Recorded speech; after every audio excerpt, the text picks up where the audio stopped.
Sumo jõutõmme. Nagu nimigi ütleb, siis meie algasend meenutab sumomaadlejale sarnast kehahoiakut. Ehk siis mida me peame tegema, on see, et me paneme jalad laialt. Nüüd, kui me räägiksime jõutõstmise vaatevinklist, siis me võtaksime loomulikult võimalikult laia hargseisu, et vähendada seda rangi liikumise trajektoori ja seeläbi ka amplituudi, mis teeks ärguse lihtsamaks.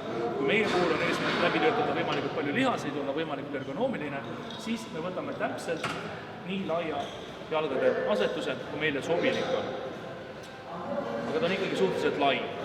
Selle asendi me saame paika siis, kui me laskume alla, haarame kangist endiselt õlgade laiuse haardega. Ja mida me nüüd siin tahame teha tegelikult on siis see, et me lükkame põlvi võimalikult palju välja, meie sääred on vertikaalsed, ehk siis põlveliiges on joondatud ilusti otse kanna koha.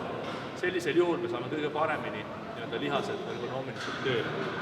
Sarnaselt tavalise jõutõmbega pilk on suunatud ette, kael on neutraalne, ringkera on ees, kehatüvi on pikestatud ja ka siin tahame selle sama alla tõmbeefekti saada, ehk siis lai lihased samamoodi pingestatud.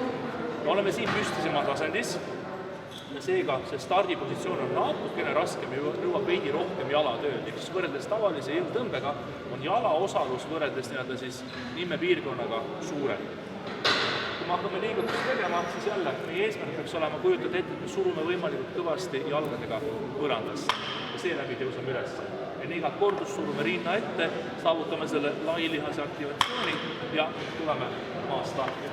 Üleval asendis jällegi surume puusad ette, pingutame tuharaid, et saavutada siis sama nukustatud asend üleval.